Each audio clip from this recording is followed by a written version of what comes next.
شہداء کربلا اور شہداء ملت سب کو سلام عرض کرنے کے لیے بآواز بلند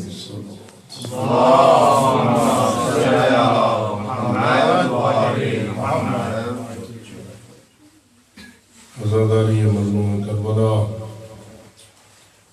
ایسا ذکر ہے کہ جو ہمارے ایمان اور عقیدے کے مطابق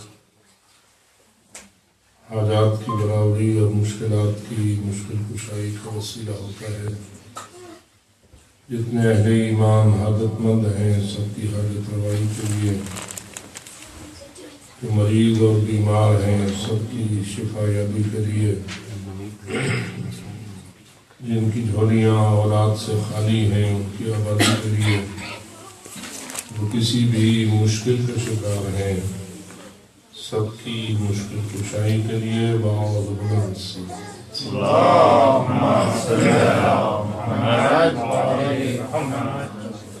ہماری اہم ترین مشکل غیبت حضرت امام زمان والسلام ہے، اور ہر مشکل کا حل آپ کے ظہور سے وابستہ ہے۔ تعجیل ظہور قائم آل محمد علیہ السلام کے لیے بآواز بلند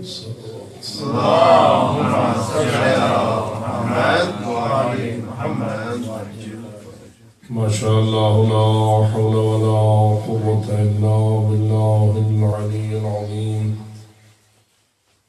رب اشرح لي صدری ویسر لي امری واحلل عقدة من لساني يفقهوا قولي۔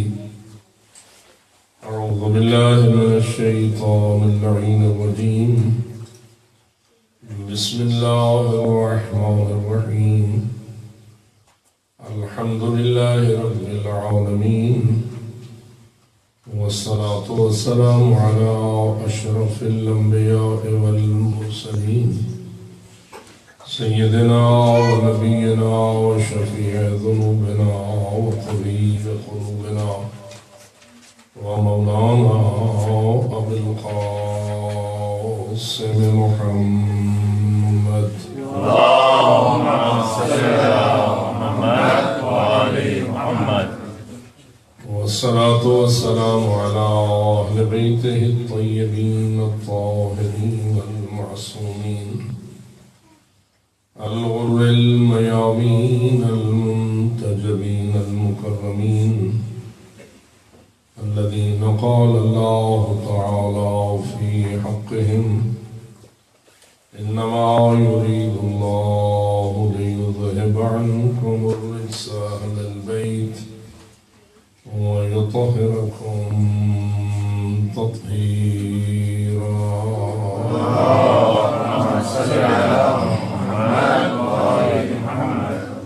ورحمة الله على أحبابهم وأصحابهم وشيعتهم ومواليهم أجمعين، ولعنة الله على أعدائهم وقاتليهم وظالميهم ملعونين من يوم ظلمهم إلى أبد الآبدين۔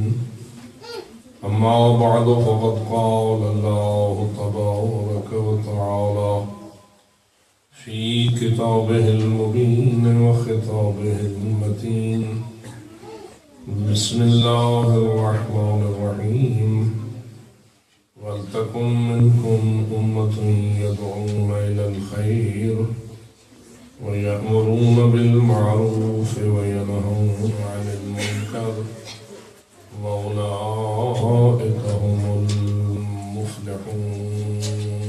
صلوات اللهم صل على محمد وآل محمد۔ بارگاہ اقدس الہی میں مخلصانہ اور عاجزانہ عرض ہے کہ باپ کا محمد و آل محمد علیہ السلام جمیع عزاداران آل محمد کی عزاداری اور بالخصوص یہاں منعقد ہونے والی مجالس ذکر آل محمد کو شرط قبولیت حاصل فرمائے۔ جن نیک اہداف اور اعلیٰ مقاصد کے لیے عزاداری کا اہتمام ہوتا ہے، رب منان ہمیں ان تمناؤں کے پورا ہونے اور ان اہداف کے حاصل ہونے میں اپنی خصوصی نصرت نصیب فرمائے۔ شکر ہے اس اللہ رب العزت کا جس نے ہمیں انسانی وجود سے آراستہ فرمایا ہے۔ جب اس نے وجود کی خیرات کو تقسیم کیا تو ہم پر احسان فرمایا کہ ہمیں انسانی وجود سے مشرف فرمایا۔ قرآن مجید میں اللہ رب العزت نے انسانی وجود کے متعلق یہ ارشاد فرمایا کہ لقد خلقنا الانسان فی احسن تقویم، بے شک ہم نے انسان کو سب سے بہترین تقویم میں خلق فرمایا ہے۔ ہم جب اپنی آنکھوں سے چاروں طرف دیکھتے ہیں تو ہزارہا بلکہ لاکھوں کی تعداد میں وجود کی اقسام بکھری ہوئی نظر آتی ہیں، اور ایک وجود دوسرے وجود سے ہزارہا قسم کے اختلافات اور ہزارہا قسم کے تنوعات پر مشتمل ہے۔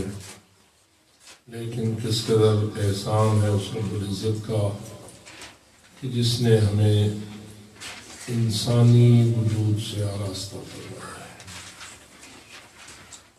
اللہ نے اس انسان کے وجود کو احسن تقویم سے یاد کیا ہے، یعنی جو تقویم اور جو نظام جس پر میں نے انسان کے وجود کی تخلیق فرمائی ہے وہ باقی تمام موجودات سے زیادہ خوب تر اور تمام موجودات سے بہترین وجود پر مشتمل ہے۔ انسان اگر غور کرے تو ہمارے سامنے جہاں انسان موجود ہے وہاں بہت ساری اور مخلوقات ایسی بھی ہیں جو موجود تو ہیں لیکن ہماری آنکھیں ان کے دیکھنے سے عاجز ہیں، جن میں ایک اہم ترین مخلوق ملائکہ کی شمار کی جاتی ہے۔ ہم جب اپنے حوالے سے سوچتے ہیں تو بظاہر ہر انسان ملائکہ کو اپنے سے بہتر اور اپنے سے برتر مخلوق سمجھتا ہے، اور ہم مسلمان ہونے کے حوالے سے بھی یہ عقیدہ رکھتے ہیں کہ ملائکہ ایک معصوم مخلوق ہے، ملائکہ ایک بہترین مخلوق ہے۔ اللہ نے ملائکہ کو جو وجود عطا فرمایا ہے وہ بظاہر انسان سے افضل اور برتر وجود نظر آتا ہے، لیکن جب انسان قرآن مجید کی اس آیت پر نظر ڈالتا ہے تو اس میں اللہ نے ملائکہ کے وجود کو احسن تقویم سے یاد نہیں کیا۔ اگر احسن تقویم سے یاد کیا ہے تو انسان کے وجود کو یاد فرمایا۔ حالانکہ ملائکہ کی ویسے تو بڑی تعریفیں اور قصیدے قرآن مجید میں موجود ہیں کہ اللہ فرماتا ہے یفعلون ما یؤمرون لا یسبقونہ بالقول وہم بامرہ یعملون۔ ملائکہ ایک ایسی مخلوق ہے کہ وہی کچھ کرتے ہیں جس کا انہیں اپنے رب کی طرف سے امر ہوتا ہے۔ لا یسبقونہ بالقول، وہ اپنے قول میں، اپنی گفتگو میں، اپنی کسی بھی بات میں رب کائنات کے امر سے سبقت کرنے والے نہیں ہیں، یعنی وہی کچھ کہتے ہیں جو انہیں رب کہتا ہے اور وہی کچھ کرتے ہیں جس کا انہیں رب تعالی امر فرماتا ہے۔ آواز بلند صلوات اللہ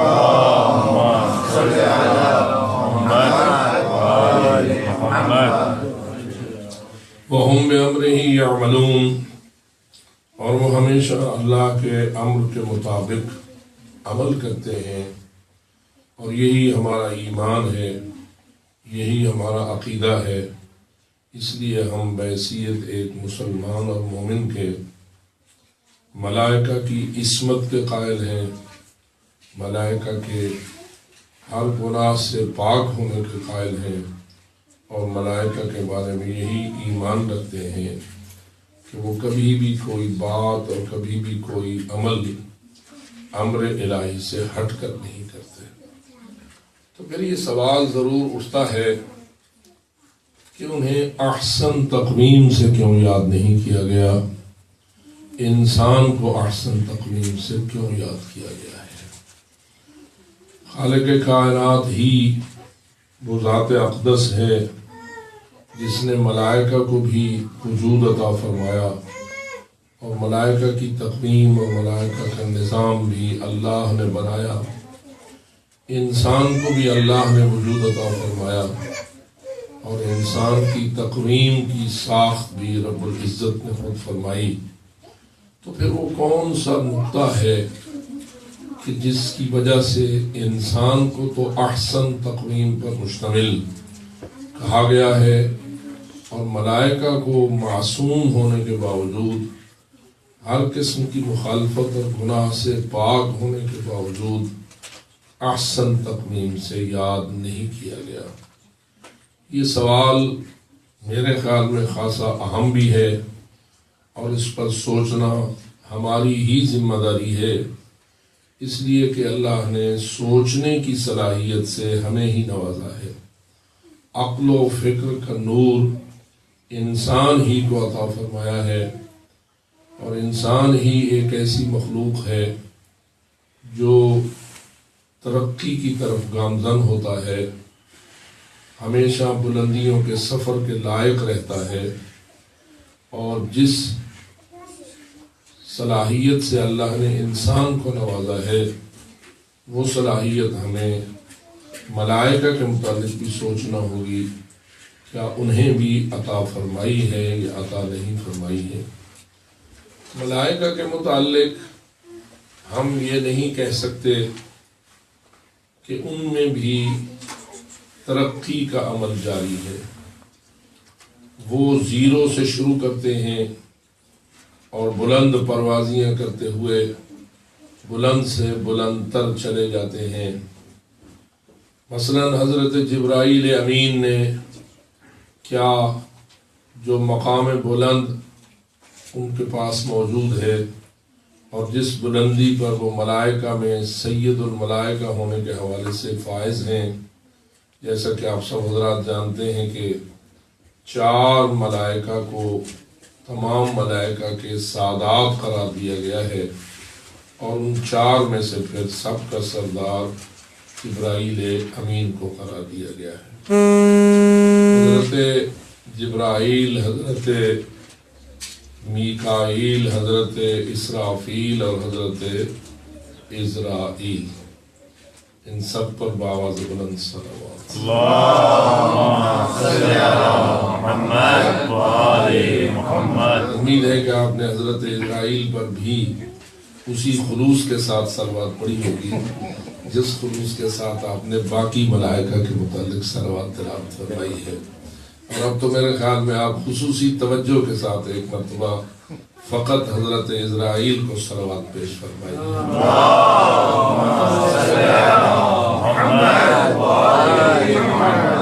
ملک الموت ہے، موت کے فیصلے پر عمل کرتا ہے، بغیر الہی فیصلے کے کسی کے پاس روح قبض کرنے کے لیے نہیں آتا۔ بے شک کہ روح قبض کرتا ہے، لیکن پھر بھی وہ لائق صلوات ہے، اس لیے کہ وہ امر الہی کی تعمیل کرتا ہے۔ ایسا کبھی نہیں ہو سکتا کہ موت آئے بغیر ملک الموت کے۔ اس دنیا میں موت کا بازار ہمیشہ گرم رہتا ہے، اور لاتعداد جان رکھنے والے اور زندگی رکھنے والے انسان موت کی وادی میں اترتے رہتے ہیں، اور شاید کوئی لمحہ ایسا نہ ہو کہ جس میں اس دنیا میں موت کا بازار گرم نہ ہو. لیکن کتنا عجیب ہے کہ موت جہاں کہیں بھی آتی ہے، انسانی موت وہ بغیر ملک الموت کے نہیں آتی. اور وہ جب روح قبض کرتا ہے تو ہم روتے بھی ہیں، ہمیں تکلیف بھی ہوتی ہے، ہم ہزاروں صدموں کا بھی شکار ہوتے ہیں. مختلف قسم کی اموات وجود میں آتی رہتی ہیں، اور سب سے سخت ترین موت ایک باپ کے لیے اس کے جوان بیٹے کی موت ہوتی ہے. بے شک یہ تلخ ترین لمحہ ہوتا ہے. جیسا کہ امام علیہ السلام سے پوچھا گیا کہ اس دنیا میں سب سے شیرین اور میٹھا پھل کیا ہے، تو جواب دیا کہ بیٹے کا جوان ہونا.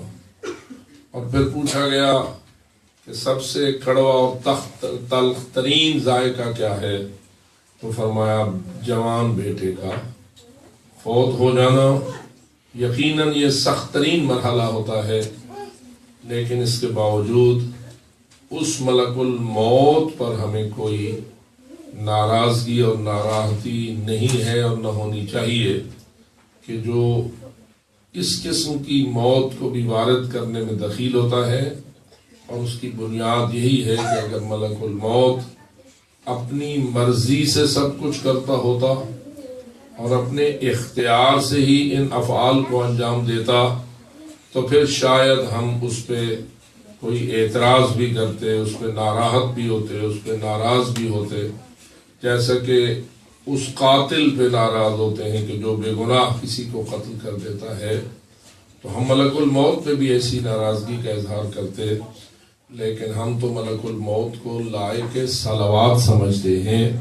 اس کی بنیاد اسی بات پر قائم ہے کہ ملک الموت بھی وہی کچھ کرتا ہے جس کا اسے اس کے رب کائنات کی طرف سے امر ہوتا ہے. چونکہ موت و حیات کا بنیادی فیصلے کا اختیار اللہ نے اپنے ہاتھ میں رکھا ہوا ہے، اور اس میں اس نے کسی کو شریک بنانا پسند نہیں فرمایا. اور یہ بھی ہمارے عقیدہ توحید کا حصہ ہے کہ ہم عقیدہ توحید میں جہاں خلق و رزق میں اللہ کا کسی کو شریک نہیں مانتے، ایسے ہی موت و حیات میں بھی کسی کو اللہ کا شریک نہیں مانتے. بلکہ حق یہ ہے کہ لفظ رب جو استعمال ہوتا ہے، اور اللہ اپنی صفات کاملہ میں سے اپنی ایک صفت اپنے رب العالمین ہونے کو قرار دیتا ہے. جیسے کہ آپ سورہ فاتحہ میں ہمیشہ پڑھتے ہیں الحمد للہ رب العالمین الرحمن الرحیم مالک یوم الدین. اللہ نے اسی سورہ فاتحہ میں اپنی چند صفات کو بڑی وضاحت کے ساتھ بیان فرمایا ہے، اور اپنے لائق حمد ہونے کی بنیاد ان چند اختیارات کو قرار دیا ہے کہ میں اللہ رب العالمین ہوں، میں اللہ رحمان ہوں، میں اللہ رحیم ہوں، میں اللہ مالک یوم الدین ہوں. تو اس کا مطلب یہ ہوا کہ ان صفات میں کچھ نہ کچھ تھوڑا تھوڑا معنوی لحاظ سے فرق موجود ہے. تو ہمیں سوچنا پڑتا ہے کہ رب العالمین کون ہے، اور رب العالمین کے اختیارات کیا ہیں، اور کیا کوئی رب العالمین ہونے یا رب ہونے میں اللہ کا شریک بھی ہو سکتا ہے یا ہونا ہی ممکن نہیں ہے. تو میں سمجھتا ہوں کہ ہمارا عقیدہ توحید تب کامل ہوگا جب ہم یہ اقرار کریں گے اور اس بات پر ایمان رکھیں گے کہ جیسے کہ ہم نے رکھا ہوا ہے کہ رب العالمین ہونے میں بھی اللہ کا کوئی شریک نہ ہے اور نہ ہو سکتا ہے. دو لفظ ہیں، ایک ہے کہ اللہ ہونے میں کوئی شریک نہیں، اور ایک ہے رب العالمین ہونے میں کوئی شریک نہیں. تو شاید آپ کی توجہ ہو کہ شرک کا جو عقیدہ جب کبھی اس نے جنم لیا ہے اور مشرک بنا ہے تو مشرک نے کوئی دوسرا اللہ نہیں مانا، لیکن مشرک نے کوئی دوسرا رب مان لیا ہوا ہے. جیسا کہ قرآن مجید میں ہے کہ لَئِن سَأَلْتَهُمْ مَنْ خَلَقَ السَّمَاوَاتِ وَالْأَرْضِ، اے میرے حبیب اگر تم ان مشرکین سے یہ پوچھے کہ من خلق السماوات والارض، آسمانوں اور زمینوں کو خلق کرنے والا کون ہے، تو جواب میں کہیں گے لَيَقُولُنَّ اللَّهُ. یہ مشرک بھی جواب میں کہیں گے کہ آسمان اور زمین کا خلق کرنے والا اللہ ہے. تو اس کا مطلب یہ ہوا کہ رسول اکرم کے دور کے جتنے مشرکین تھے وہ اللہ کسی اور کو نہیں مانتے تھے، دوسرا اللہ انہوں نے کوئی تسلیم نہیں کیا تھا. اگر وہ شرک کرتے تھے تو کس بات میں وہ شرک کرتے تھے؟ کسی اور ہستی کو رب ماننے میں یا کسی اور ہستی کو معبود ماننے میں.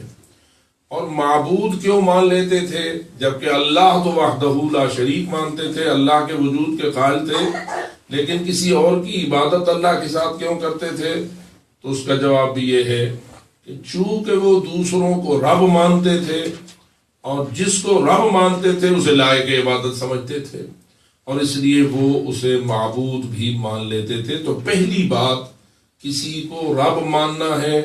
اگر کوئی کسی کو رب مان لے گا اور حقیقتاً وہ اس کی ربانیت کا قائل ہو جائے گا تو دوسرے مرحلے میں اس کے سامنے جھکنا، اس کے سامنے سجدہ ریز ہونا، اس کی عبادت کرنا، اس کو معبود سمجھنا، یہ اس کا فطری نتیجہ ہوگا.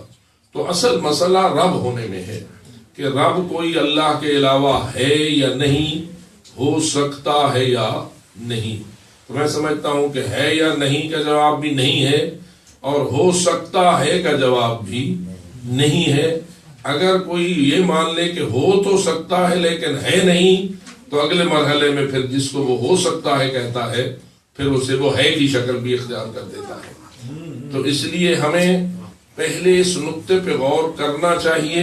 اور میرے خیال میں آج کل کی بڑی سخت ضرورت بالخصوص شیعان آل محمد میں اور وہ بھی پاکستان جیسے ممالک میں یہ بن گئی ہوئی ہے کہ کیا اللہ کے علاوہ اور کسی کا رب ہونا ممکن بھی ہے یا ممکن نہیں ہے.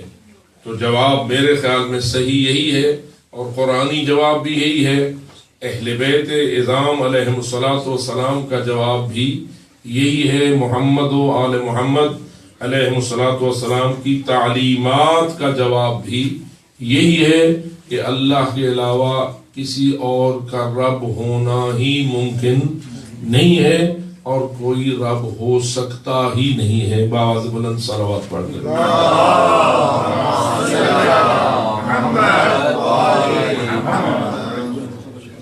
اگر ہم رب ہو سکنے کی بات کو قبول کر لیں گے تو پھر کسی اور کو رب منوانے والے بھی ہمیں منوانے میں بہت جلدی کامیاب ہو جائیں گے. تو پہلے ہی نقطے پر انسان کسی کی ربوبیت کے امکان کو اگر زیر بحث لائے تو یقیناً جب امکان ہی کی نفی ہو جائے گی تو پھر اس کے وقوع کی بھی خود بخود نفی ہو جائے گی اور پھر کوئی مرحلہ ایسا نہیں آئے گا، خاص صدیاں گزر جائیں اور اربوں سال گزر جائیں، پھر کسی اور کو رب ماننے کی کوئی گنجائش پیدا نہیں ہو سکے گی. بالخصوص اگر ہم اپنی نسلوں کے بارے میں یہ خدشہ رکھتے ہیں کہ ہماری نسلیں کہیں عقیدہ اسلامی سے باہر نہ چلی جائیں یا عقیدہ تشیع میں گمراہ نہ ہو جائیں اور وہ کسی بھی حوالے سے کسی ایسی کیفیت کا شکار نہ ہو پائیں کہ ان کا عقیدہ توحید مضروب یا مجروح ہو جائے، تو ہمیں ضروری ہے کہ ہم فکری طور پر اور عقلی طور پر اس بات کو مضبوطی کے ساتھ ان کے ذہنوں میں راسخ کریں اور ادلہ حقیقیہ کے ساتھ ان کو منوائیں کہ بھئی اللہ کے علاوہ اور کوئی رب نہیں ہو سکتا. مثلا حضرت عیسیٰ کے بارے میں جو عقیدہ یہ بن گیا کہ حضرت عیسیٰ اللہ کا بیٹا ہے، تو اس بیٹا ہونے نے ان کو اس شرک تک پہنچا دیا کہ جس شرک کی گنجائش کبھی پیدا نہیں ہونی چاہیے تھی۔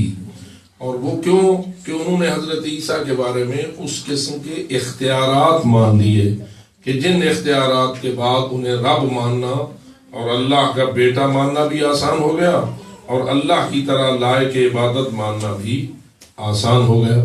تو یہ سب باتیں حضرت عزیر کے متعلق جو بات آئی اس میں بھی یہی صورتحال ہوئی کہ لوگوں نے حضرت عزیر کے متعلق بھی غلو کیا، حضرت عیسیٰ کے متعلق بھی غلو کیا، اور نتیجتاً وہ ان کے ابن اللہ ہونے کے ساتھ ساتھ ان کے معبود برحق ہونے کے قائل بھی ہو گئے۔ تو اس طرح ہمیں اپنی نسلوں کے بارے میں اس امر کی طرف ضرور توجہ دینی چاہیے کہ وہ اللہ کے فقط لفظ اللہ ہونے کے قائل ہیں یا اللہ کے اختیارات میں بھی اسے لا شریک مانتے ہیں۔ اور اگر وہ اختیارات میں لا شریک مانتے ہیں تو فقط تقلیدی طور پر مانتے ہیں یا علمی اور فکری طور پر مانتے ہیں؟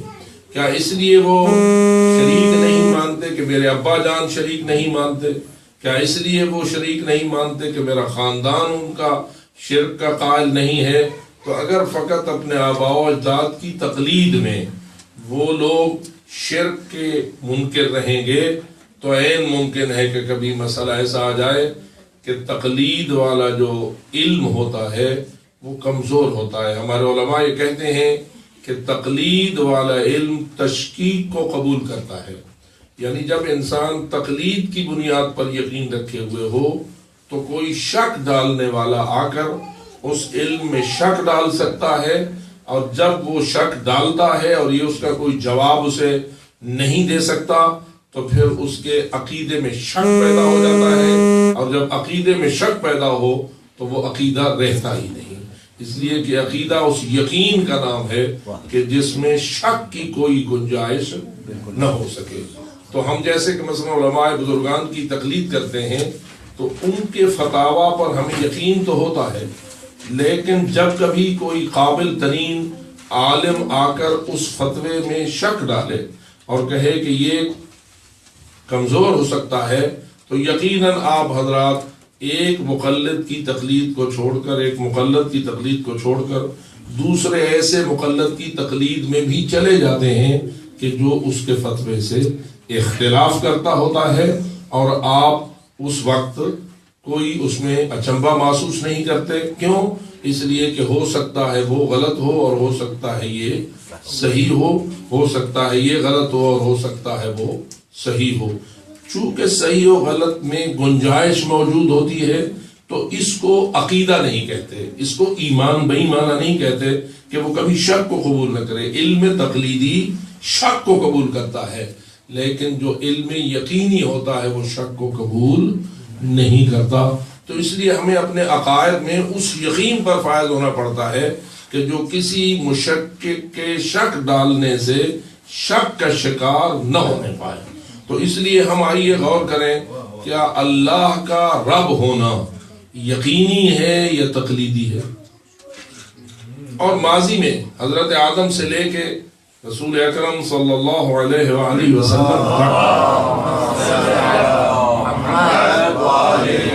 جتنے بھی انبیاء ماسلف گزرے ہیں ان کی قومیں بعد ازاں اگر ان کے راہ ہدایت سے ہٹی ہیں اور وہ شرک تک جا پہنچی ہیں، اور پھر ان کے شرک کو دور کرنے کے لیے بڑے نبی آئے ہیں، انہوں نے پھر ان کے اوپر محنت کی ہے۔ مثلا حضرت نوح علیہ السلام کی قوم جو غرق ہو گئی تھی اور چند ایک کشتی کے سوار بچ گئے تھے، تو پھر آپ نے دیکھا کہ انہی سواروں کی اولاد میں پھر وہ شرک آیا کہ جن کو بچانے کے لیے، جن کو نجات دلانے کے لیے حضرت ابراہیم خلیل اللہ تشریف لائے۔ اور آپ نے دیکھا کہ حضرت ابراہیم نے جو جنگ لڑی ہے وہ کس چیز کے خلاف لڑی ہے؟ شرک کے خلاف لڑی ہے۔ اور وہ شرک تھا کیا وہ کسی اور کو اللہ مانتے تھے یا کسی اور کو رب مانتے تھے؟ تو آپ پورے حضرت ابراہیم کے قصے پہ نظر غائب ڈالیے تو آپ کو نظر آئے گا کہ حضرت ابراہیم کے زمانے کی قوم کچھ اور رب مانتی تھی، بتوں کو بھی رب مانتی تھی، نمرود کو بھی رب مانتی تھی۔ اور بتوں کا رب ماننا ان کا اتنا مشکل نہ تھا جتنا نمرود کو رب ماننا مشکل تھا، کہ نمرود اپنی کوتاہیوں کے باوجود اور اپنی کمزوریوں کے باوجود، بتوں کی کمزوری تو ان کو اتنی جلدی سمجھ نہیں آتی جتنا کہ نمرود جیسے انسان کی غلطی کو وہ پکڑ سکتے تھے، لیکن اس کے باوجود انہیں نمرود کو بھی رب مانا ہوا تھا۔ اور آپ اگر حضرت ابراہیم کے واقعے پہ نظر ڈالیں تو انہوں نے اس عقیدہ شرک کے خلاف انقلابی قسم کے اقدامات کیے ہیں۔ پہلا انقلابی اقدام تو انہوں نے بت خانے میں داخل ہو کر ان کے اوپر اپنے کلہاڑے سے حملہ کیا اور ان سب کو ٹکڑے ٹکڑے کر دیا، ان کا ستیہ ناش کر دیا، یا دوسرے الفاظ میں ان کے خداؤں یا ربوں کو قتل کر دیا۔ جملہ آپ نے سمجھا؟ ان کے ارباب کو انہوں نے قتل کر دیا۔ آئیے ہم مل کر سوچتے ہیں، کیا رب کو بھی قتل کیا جا سکتا ہے؟ کیا رب بھی دوسرے الفاظ میں شہید ہو سکتا ہے؟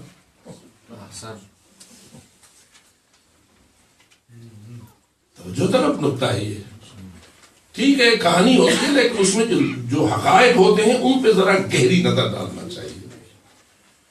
اب وہ لوگ جو ان بتوں کی عبادت کرتے تھے وہ انہیں رب مانتے تھے، رب مانتے تھے تو بہت سارے اختیارات ان بتوں کے مانتے تھے۔ حضرت ابراہیم نے انقلابی اقدام کیا۔ پہلا اقدام تو یہ کیا کہ ٹوکرے میں بت اٹھائے، بازار میں گئے، وہاں جا کے کہا، صدا دی، ہے کوئی ایسی چیز کو خریدنے والا جو نہ نفع دے سکتی ہے نہ نقصان؟ اس جملے میں کیا تھا؟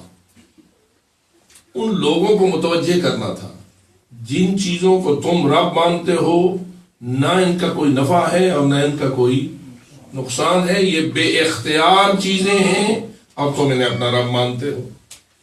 پہلے جملے میں انہوں نے بازار میں یہ صدائیں دے کر ان کو رب ماننے والوں کی فکروں پہ چوٹ لگائی اور ان کی عقل کو جنبش دی کہ ذرا غور تو کرو، کیا کوئی ایسی چیز بھی تم جیسوں کی رب ہو سکتی ہے جس کا نہ کوئی نفع ہوتا ہے اور نہ کوئی نقصان؟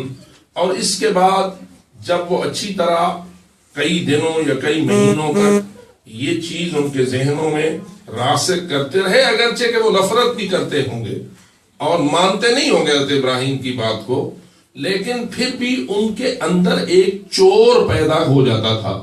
اور وہی بات ہو جاتی تھی جو میں نے آپ کو عرض کی کہ تقلید کا جو علم ہوتا ہے وہ شک ڈالنے والے کے شک کو قبول کرتا ہے، اگرچہ کہ وہ تقلید والا علم انسان میں ضد بھی پیدا کر دے اور وہ اپنے اس علم میں تقلیدی پر ڈھیٹ ہو کے ڈٹا ہوا ہو، تو ظاہر میں تو وہ ضد کرے گا، لیکن انسانی مزاج ہے نا کہ باہر سے ضد ہوگی، اندر تو چور داخل ہو جائے گا اور اندر وہ سوچنے پر مجبور ہو جائے گا کہ اس کی بات کا جواب کیا ہے، اور جب جواب نہیں ہے تو ظاہر میں وہ میرا مقابلہ کرے گا، باطن میں اپنے عقیدے کو چھوڑنے پر مجبور ہو جائے گا۔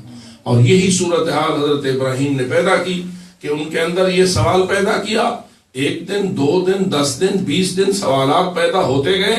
اب وہ نفرت بھی کرتے تھے حضرت ابراہیم سے کہ یہ ہمارے ارباب کی مخالفت کر رہا ہے، لیکن اسی مخالفت میں ان کے اندر حضرت ابراہیم شک ایجاد کرنے میں کامیاب ہوتے جا رہے تھے۔ بالآخر کیا ہوا؟ وہ گئے کہیں اپنا پکنک منانے کے لیے یا عید منانے کے لیے، تو حضرت ابراہیم نے دوسرا انقلابی اقدام کیا اور آ کر ایک کلہاڑے کے ساتھ ان کے ارباب کو کیا کر دیا؟ قتل کر دیا۔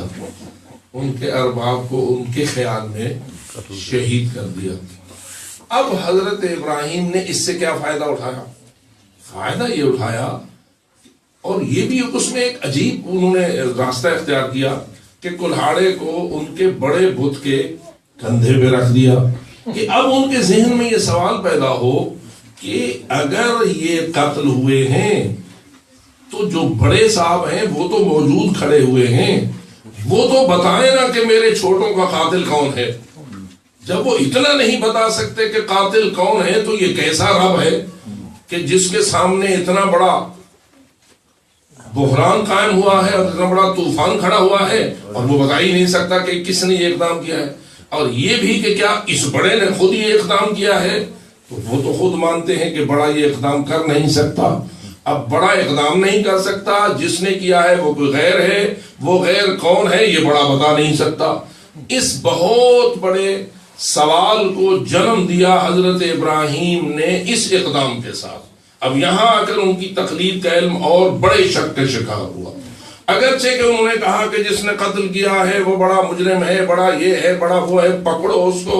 یقال لہ ابراہیم، ہوگا تو وہی ابراہیم جو ان کی مخالفت کیا کرتا ہے. اور اس جرم میں انہوں نے حضرت ابراہیم کو گرفتار بھی کرا لیا اور گرفتار کر کے اس جھوٹے رب کی عدالت میں بھی کھڑا کر دیا گیا.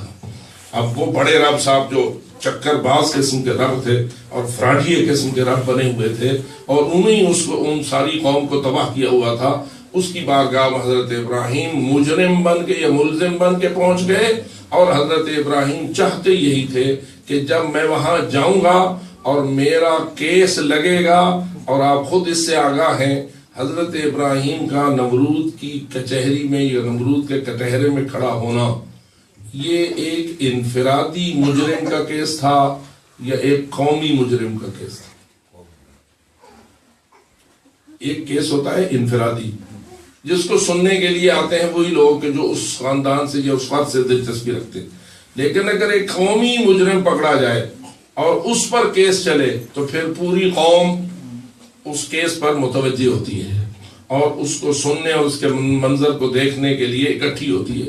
بظاہر ایسا نظر آتا ہے کہ جب نمرود کے کٹہرے میں حضرت ابراہیم کو کھڑا کیا گیا ہوگا اور وہ ان کے خداؤں کے قاتل ہونے کے جرم میں کھڑے ہوں گے اور وہ بڑا صاحب جو ہے وہ اس کے کیس کو سن رہا ہوگا، تو کیا خیال ہے نمرودی قوم وہاں حاضر ہوئی ہوگی یا نہیں ہوئی ہوگی؟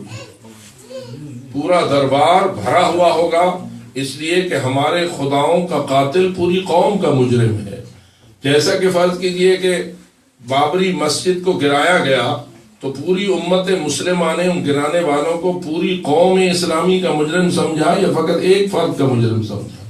واضح ہے کہ جب کبھی کوئی اس قسم کا جرم ہوتا ہے، مسجد گرائی جائے یا کوئی اس قسم کا مقام جو ہے اس کی توہین کی جائے، تو اس توہین والے مجرم کو کسی ایک شخص کا مجرم نہیں سمجھا جاتا، اس پوری قوم کا مجرم ہوتا ہے جس قوم کے دل میں اس جگہ کی عزت ہوتی ہے اور اس مقام کا احترام ہوتا ہے. آج اگر کوئی خانہ کعبہ کے خلاف، جیسے کہ صورتحال آپ کے سامنے چل رہی ہے کہ حرمین شریفین کی حفاظت کے لیے آ جاؤ اور یہ کر دو، تو وہ حرم خداوندی کے خلاف اگر کوئی توہین آمیز جملہ بھی کہے تو وہ کسی ایک خاص شخص کا مجرم نہیں ہے بلکہ وہ پوری قوم اسلامی کا مجرم ہے اور وہ ہر اس شخص کا مجرم ہے جس کے دل میں بیت اللہ کی عزت موجود ہے.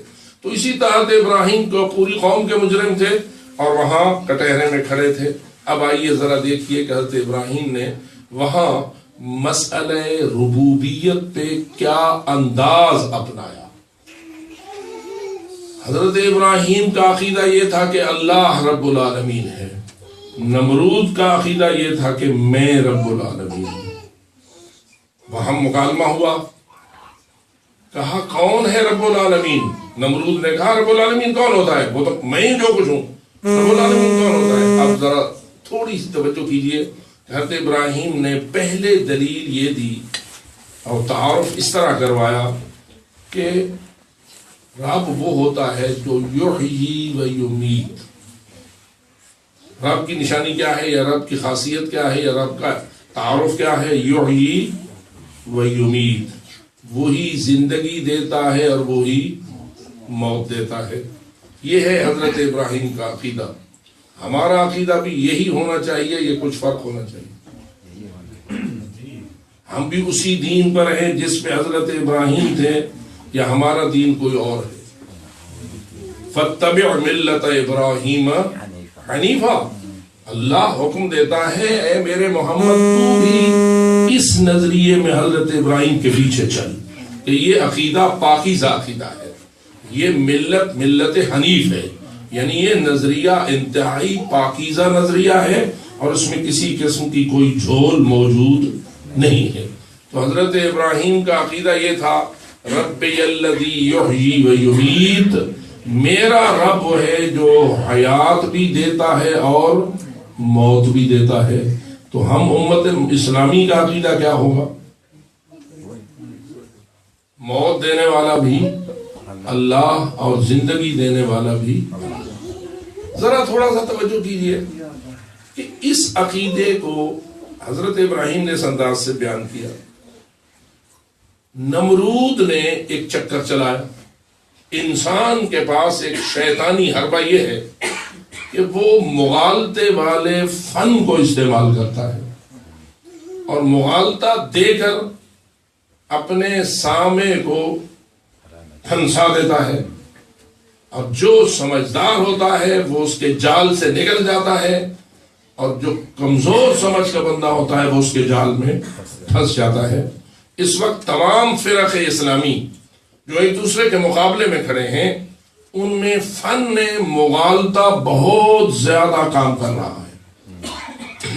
جتنے بھی ناحق فرقے ہیں، اگرچہ کہ وہ اپنے آپ کو مسلمان کہتے ہیں، وہ اپنے نظریات کو دوسروں پر غالب کرنے کے لیے کیا کرتے ہیں؟ فن مغالطہ کا استعمال کرتے ہیں، اور جو سمجھدار لوگ وہ ہوتے ہیں وہ ان کے مغالطے کو، ان کے تار پھوت کو بکھیر دیتے ہیں اور اپنے آپ کو ان کے چکر سے نکالنے میں کامیاب ہو جاتے ہیں.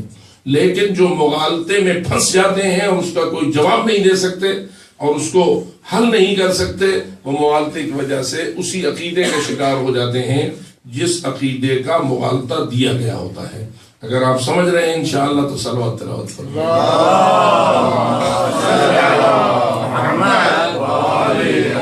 بہت بڑا مغالطہ ہے جو صدیوں سے چل رہا ہے مسئلہ خلافت رسول میں.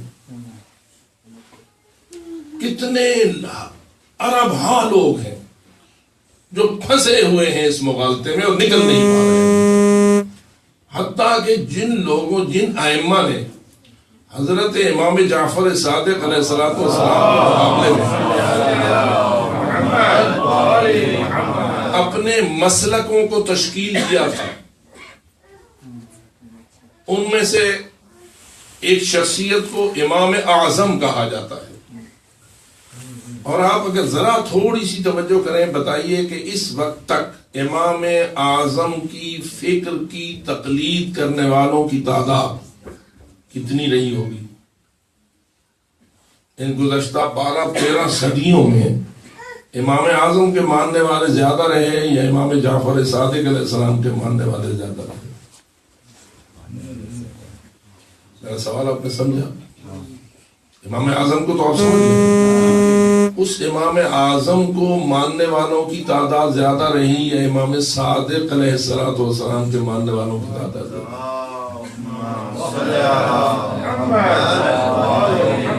تعداد کے لحاظ سے آپ کیا جواب دیں گے؟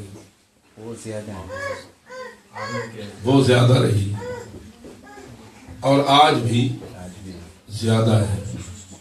کوئی بات ایسی تو ہے جس میں لوگ پھنسے رہے ہیں، پھنسے ہوئے ہیں اور ابھی تک آزاد نہیں ہوئے، اسی میں مغالطہ ہوتا ہے. جو اس مغالطے سے نکل جاتا ہے وہ حق پہ آ جاتا ہے، اور جو اس مغالطے سے نہیں نکل پاتا ہے وہ حق پہ نہیں آتا ہے. میں یہی آپ کو توجہ دلا رہا ہوں کہ نمرود نے حضرت ابراہیم کے مقابلے میں کیا کیا؟ جب حضرت ابراہیم نے کہا ربی الذی یحیی و یمیت، میرا رب حیات بھی دیتا ہے اور موت بھی دیتا ہے. اب نمرود نے کیا کہا؟ انا الذی یحیی و امیت، میں ہوں جو زندگی بھی دیتا ہوں اور موت بھی دیتا ہوں. اگر رب اسے سمجھتے ہو جو زندگی اور موت کا مالک ہے تو وہ میں دیتا ہوں. اب اس نے کیا کیا؟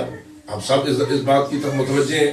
اس نے زندان سے 2 قیدیوں کو بلوایا، ان پر ٹرائل کیا تیزی کے ساتھ، دونوں کے حق میں سزائے موت کا فیصلہ کیا، اس لیے کہ وہاں تو مقننہ بھی وہی تھا، عدلیہ بھی وہی تھا اور مجریہ بھی وہی تھا. تینوں قوتیں اس ایک شخص کے ہاتھ میں تھی. اسی کو تو ڈکٹیٹرشپ کہتے ہیں نا. قانون بنانے کا اختیار بھی اپنے پاس, قانون نافذ کرنے کا اختیار بھی اپنے پاس, عدالتی اختیار بھی اپنے پاس. سارے اختیارات اس نے اپنے ہاتھ میں لیے ہوئے تھے. اس نے فوراً فیصلہ کیا. اب فیصلے کے بعد آ گیا فیصلے پر عمل درآمد کا وقت. تو اس نے دونوں کو سزائے موت بولنے کے بعد ایک کو پھانسی چڑھانے کا حکم دے دیا, دوسرے کو آزاد کر دیا. اور حضرت ابراہیم سے کہا دیکھ اس کو میں نے موت دے دی اور اس کو میں نے زندگی دے دی. انا الذی احیی و امیت, میں ہوں موت و حیات دینے والا. اگر رب وہ ہوتا ہے جو موت و حیات دے تو دیکھ یہ رب میں ہوں. اب آپ فرمائیے کیا رب کے بارے میں یہ عقیدہ ہمارا صحیح ہے کہ رب جو ہوتا ہے وہ موت و حیات کا مالک ہوتا ہے؟ بالکل صحیح جی یہی عقیدہ ہے یا اس میں تھوڑا سا شک ہے؟ جس کا ہے وہی صلوات پڑھے. اللہم صلی علی محمد وآل محمد. اب یاد رکھیے موت و حیات کا جو مالک ہے وہی رب العالمین ہے. جو رب العالمین ہے وہی موت و حیات کا مالک ہے. فیصلہ اسی کا ہے, تقدیر اسی کے ہاتھ میں ہے. زندگی کے دن وہی معین کرتا ہے, موت کا لمحہ وہی معین کرتا ہے. قضا اجلا, وہ فرماتا ہے میں نے مٹی سے انسان کو پیدا کیا ہے تو اس کی زندگی کی مدت میں نے خود معین کر دی ہے. وَلَن يُؤَخِّرَ اللَّهُ نَفْسًا إِذَا جَاءَ أَجَلُهَا, اور جب وہ وقت مقرر آ جاتا ہے تو پھر اللہ کسی کو تاخیر کی اجازت نہیں دیتا. اور آپ کے سامنے سارے ڈاکٹرز بھی ایک لمحہ ایسا آ جاتا ہے جہاں ہتھیار ڈال دیتے ہیں اور کہتے ہیں کہ اب ہمارے بس میں کوئی چیز نہیں رہی. وہی جانے جس کے ہاتھ میں موت و حیات کا اختیار ہے. ہم اپنے طور پر جو کر سکنا تھا کر گئے ہیں, لیکن اب ہمارے اختیار میں کوئی چیز نہیں رہی. اور ڈاکٹروں کے ہاتھوں میں تمام وسائل ہونے کے باوجود بندہ ان کے ہاتھوں سے موت کا ذائقہ چکھ لیتا ہے, اور یہ عمل روزانہ انجام پا رہا ہے اور اس میں کسی قسم کی شک کی کوئی گنجائش نہیں ہے. تو جہاں آ کر یہ سارے معالج بھی ہتھیار ڈال دیتے ہیں اور کوئی بالاتر قوت ہے جو اپنا حکم اور امر نافذ کر دیتی ہے اور اس کے امر کو کوئی ٹال نہیں سکتا, وہ رب کائنات ہے, وہی رب العالمین ہے, وہی یحیی و یمیت ہے. اب یہاں دھوکہ دے رہا تھا کون؟ نمرود. میں کہتا ہوں اے حضرت ابراہیم ذرا غور تو کیجئے, بات کو آپ نے جس دلیل کے ساتھ نمرود کا منہ بند کر دیا وہ آپ کے سامنے ہے کہ حضرت ابراہیم نے اب دلیل کو بدلا اور فرمایا کہ سورج غروب ہو رہا تھا, فرمایا کہ اگر تو رب ہے تو اس سورج کو مغرب سے نکال. فَبُهِتَ الَّذِي كَفَرَ, یہاں آ کر تو لاجواب ہو گیا. کیوں کہ یہ استدلال حضرت ابراہیم ایسا تھا کہ جس میں کوئی چکر بازی کی گنجائش نہ تھی اور مغالطہ پیدا نہ ہو سکتا تھا. اب وہاں تو اس نے یحیی و یمیت میں مغالطہ دے دیا, لیکن مشرق و مغرب سے سورج کو نکالنے یا غروب کرنے کے بعد اس کے باہر نکالنے کا اختیار تو کسی کے ہاتھ میں نہ تھا, اور یہاں مغالطے بھی کی کوئی گنجائش موجود نہ تھی. میں حیران ہوتا ہوں کہ قرآن تو اس دوسری دلیل کو بیان کرتا, پہلی دلیل کو بیان ہی نہ کرتا. تو جو ہے اے قرآن تو یحیی و یمیت والی بات کو بیان ہی نہ کرتا, تو سیدھا ہی کہتا کہ ابراہیم نے کہا تھا کہ مغرب سے سورج کو نکال, اور وہ نہ نکال سکا, وہ ناکام ہو گیا اور عاجز ہو گیا. لیکن نہیں, حضرت ابراہیم نے پہلے وہ استدلال کیا تاکہ مغالطے دینے والے کے مغالطے کے بارے میں سارا عالم آگاہ ہو جائے.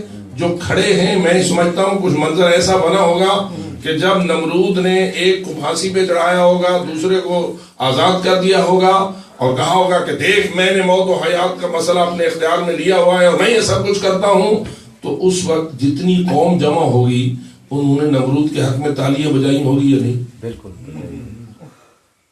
نمرود کے حق میں انہوں نے تالیاں بجائی ہوں گی اور کہا ہوگا کہ ہمارا رب زندہ باد. اس نے ہمارے مخالف کا منہ بند کر دیا, ہمارے مخالف کو شکست دے دی, یہ کر دیا وہ کر دیا. جو ہمارے خداؤں کا قاتل بن کے مجرم آیا, اس مجرم کا چہرہ سیاہ کر دیا, اس نے یہ کر دیا وہ کر دیا. میں سمجھتا ہوں کہ شاید حضرت ابراہیم نے وہ پہلا استدلال جس کے بارے میں جانتے تھے کہ یہ مغالطہ دے گا، اس کو اس لیے پیش کیا تھا تاکہ توجہ زیادہ ہو جائے اور لوگ زیادہ سے زیادہ متوجہ ہو جائیں.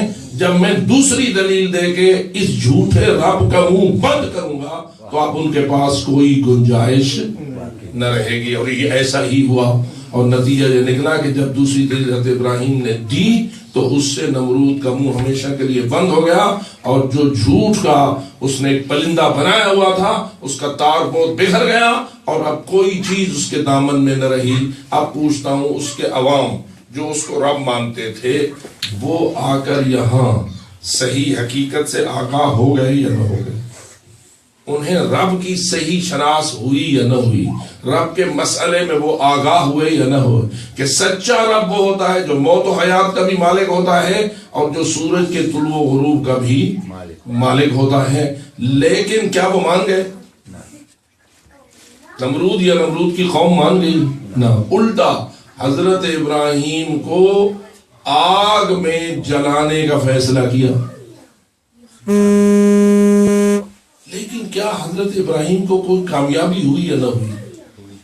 تو میرا جواب یہی ہے کہ ہاں، حضرت ابراہیم کو کامیابی ہوئی، اس لیے کہ حضرت ابراہیم نے ان کے ذہنوں میں شک کو ڈال دیا اور رب حقیقی کا تعارف پیش کرنے میں حضرت ابراہیم کامیاب ہو گئے. اور نتیجہ یہ نکلا کہ انسان کے اندر جو چیز موجود ہے، فکری اور عقلی صلاحیت، وہ اسے راستہ دیتی ہے. اور جو انبیاء ہوتے ہیں، جو رسل ہوتے ہیں، ان کا کام عقل و فکر کو صراط مستقیم پر گامزن کرنا ہوتا ہے. ان کا کام جبرن منوانا نہیں ہوتا، ان کا کام ڈنڈا لے کے کسی کو زیر کرنا نہیں ہوتا. ان کا کام عقل کے آئینے پر پڑی ہوئی جھوٹی دھول کو اور جھوٹے غبار کو ہٹا کر صحیح تصویر دکھانا ہوتی ہے.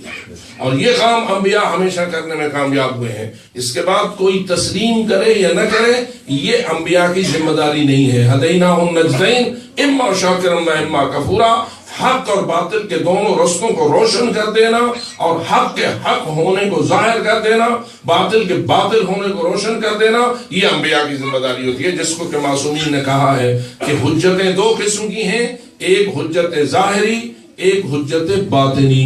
حجت ظاہری اللہ کے نبی، اللہ کے رسول، اللہ کے ولی اور اللہ کی طرف سے بھیجے ہوئے امام اور اللہ کی کتابیں ہوتی ہیں. اور حجت باطنی انسان کے اندر موجود عقل و فکر ہوتی ہے. اور حجت باطنی پر پڑتے ہیں پردے، حجت باطنی پر پڑتی ہے دھول. حجت باطنی ایک آئینے کی شکل میں ہے، اس آئینے پر کبھی تعصب کا، کبھی جہالت کا، کبھی مفاد پرستی کا، کبھی اس قسم کی خواہشات نفسانیہ کا غبار بیٹھ جاتا ہے. تو جو حجت ظاہری ہوتے ہیں انبیاء اور رسل، وہ آ کر اس غبار کو صاف کر کے انسان کے لیے حق کو روشن کرنے میں کامیاب ہو جاتے ہیں. محمد و آل محمد صلوات.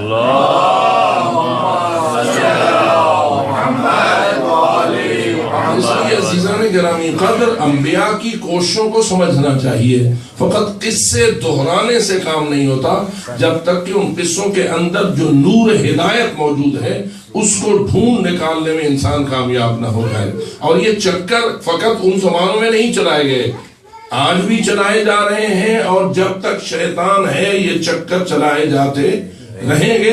اس لیے کہ شیطان کا کام ہی چکر چلانا ہے، گمراہ کرنا ہے، اغوا کرنا ہے، اور غلط کو صحیح اور صحیح کو غلط ظاہر کرنا ہے. اور یہ مقابلہ ہمیشہ جاری ہے اور جاری رہے گا. انسان میں اللہ نے نور عقل اور نور فکر ایسا رکھا ہے کہ اگر اس پہ کوئی زنگ نہ چڑھے تو وہ حق کو سمجھنے اور حق کو ماننے میں دیر نہیں کرتا. لیکن اگر اس کے اوپر خواہشات نفسانیہ یا شیطان کی چالوں کا غبار بیٹھ جائے تو نتیجتاً وہ اس دھوکے میں رہتا ہے اور اسی دھوکے میں گاہے مر بھی جاتا ہے. لیکن ہم ممنون احسان ہیں اس حسینیت کے کہ جس نے ہمارے لیے یہ رستے کھولے ہیں. کل کھولے تھے، آج بھی کھلے ہوئے ہیں اور قیامت تک کھلے رہیں گے. ہمارا یہ عزاداری کا سلسلہ اور ہمارا یہ ذکر کربلا کا سلسلہ اور ہمارا یہ معصومین علیہ الصلوۃ والسلام کے ساتھ گہرا رابطہ اور اس رابطے کے سائے تلے ان کے تعلیمات کو بیان کرنا اور ان کے ارشادات کو نور کی طرح پھیلانا، یہ صدقہ ہے حسینیت کا، یہ صدقہ ہے کربلا کا۔ اسی کے ساتھ انسان کو ہدایت حاصل ہوتی ہے، اسی کے ساتھ انسان شیطان کے اغوا سے بچتا ہے۔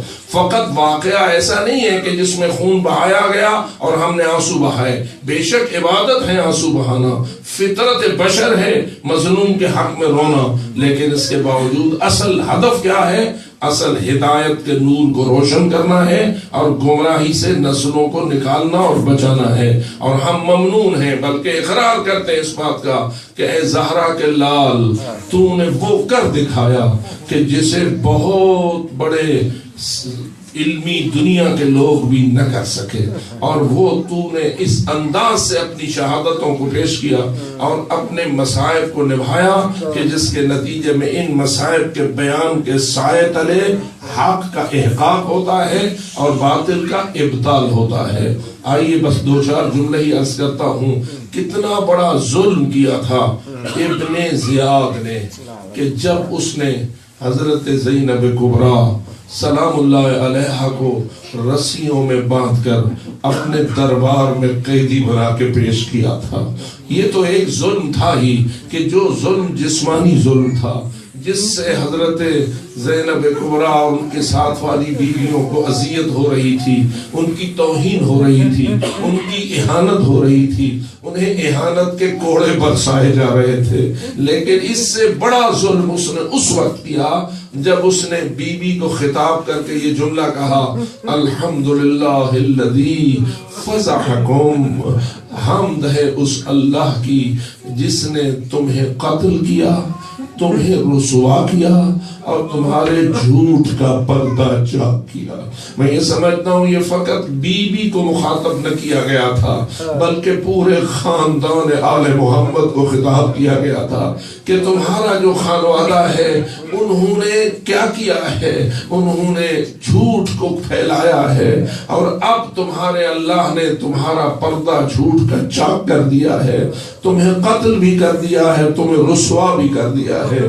میں پوچھتا ہوں کیا وہ رسیاں جو بیوی کے ہاتھوں میں ڈالی گئی اور وہ ظلم جو چادریں چھین کر ان بیویوں کے ساتھ کیا گیا، آیا وہ بڑا ظلم تھا یا اس کا یہ جملہ بڑا ظلم تھا، اس کا یہ کہنا بڑا ظلم تھا جس میں وہ خبیث یہ کہہ رہا تھا؟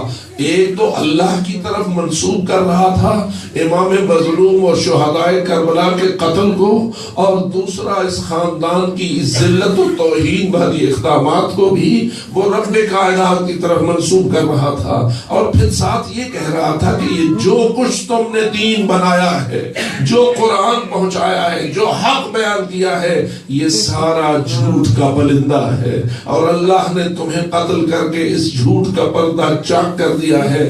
اب بتائیے آیا وہ رسیاں زیادہ تکلیف دے علی کی بیٹی کو یا یہ جملہ زیادہ تکلیف دے زہرا جائی کو؟ آیا وہ مصائب کربلا اور وہ مصائب شام غریباں اور وہ دیگر تمام مصائب جو ان بیویوں نے جھیلے ہیں، آیا وہ زیادہ تکلیف دے تھے؟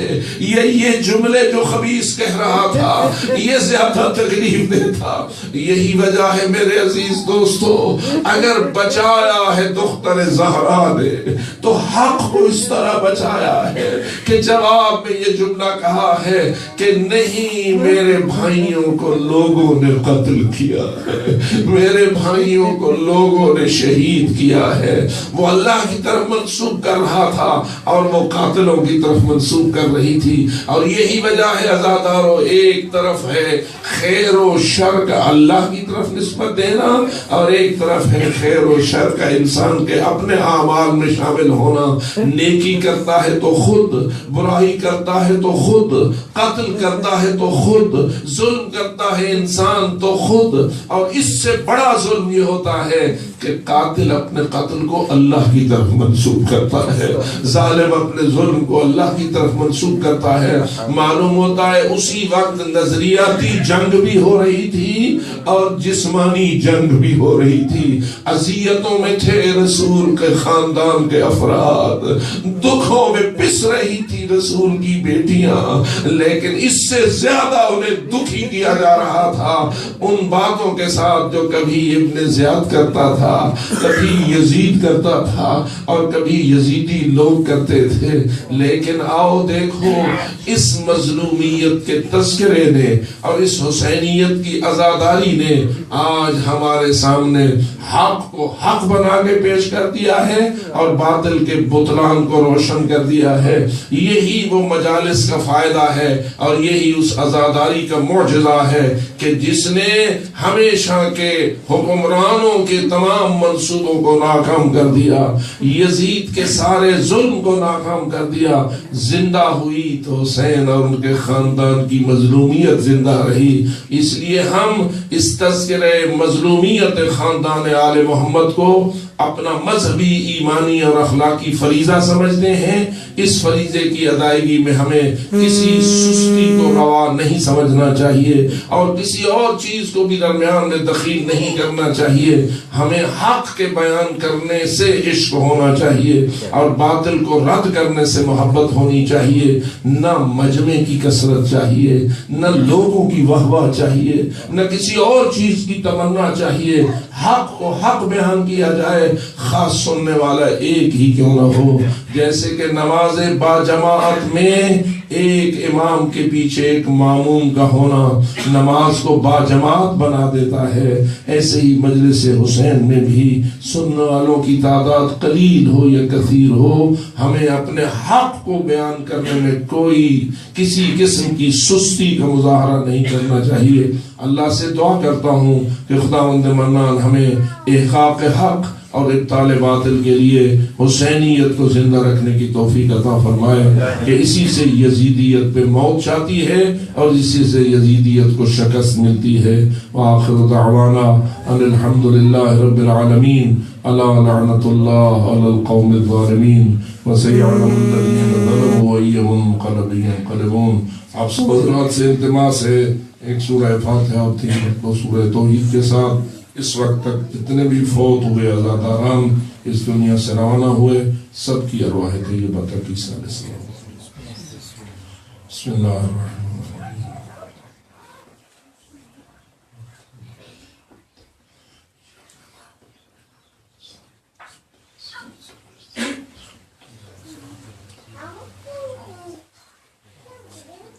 بسم اللہ الرحمن الرحیم۔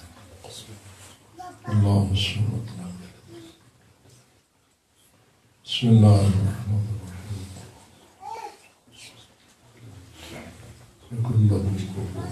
بسم اللہ اللہ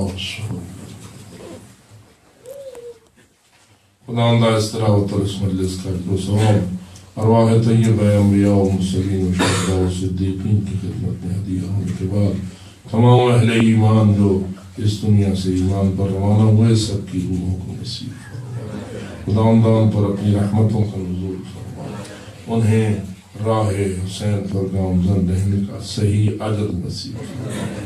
خداوندان کے برزخ کو بھی روشن فرما، ان کے محشر کو بھی پرامن قرار دے اور آخرت کی ہر منزل میں انہیں ہر قسم کے عذاب آخرت سے اپنی امان میں جگہ عطا فرما۔ مومنین اور مومنات کی ان کاوشوں کو شرف و قبولیت نصیب فرما۔ خداوندہ ہم سب پر اپنی رحمتیں دنیا کے حوالے سے بھی نازل فرما اور آخرت کے حوالے سے بھی نازل فرما۔ شر شیطان سے محفوظ فرما، شر دشمنان سے محفوظ فرما، شر اشرار سے محفوظ فرما۔ جہاں جہاں اہل ایمان کے خلاف سازش ہو رہی ہے مومنین کی جان و مال و عزت و ناموس کی حفاظت فرما۔ خداوندہ وحق محمد و اہل بیت محمد علیہ السلام ہماری تمام انفرادی حالات کو بھی پورا فرما، بیماروں کو شفا عطا فرما، بے روزگاروں کو روزگار نصیب فرما، مقروضوں کے قرض ادا فرما۔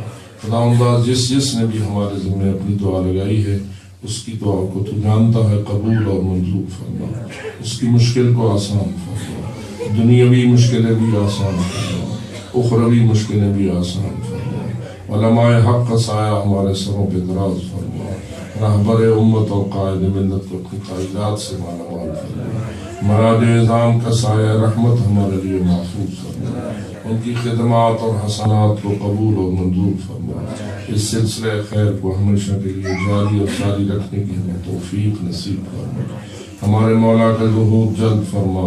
ہمیں ان کی دعاؤں اور شفقتوں کا حقدار قرار دے اور ان کے نقش قدم پر چلنے والا تابعدار بننے کی توفیق عطا فرما. اللہم کل ولیک الحجۃ ابن الحسن صلواتک علیہ وعلی آبائہ فی هذه الساعة وفی کل ساعة ولیا وحافظا وقائدا وناصرا ودلیلا وعینا حتی تسکنہ ارضک طوعا طویلا. یا رب محمد وآل محمد صل علی محمد وآل محمد وعجل فرجہ آل محمد واقض حاجاتنا واکفر هماتنا واشف مرضانا واغفر موتانا بحق محمد وآله الطاهرين وبفضلك ورحمتك يا ارحم الراحمين. اللهم صل على محمد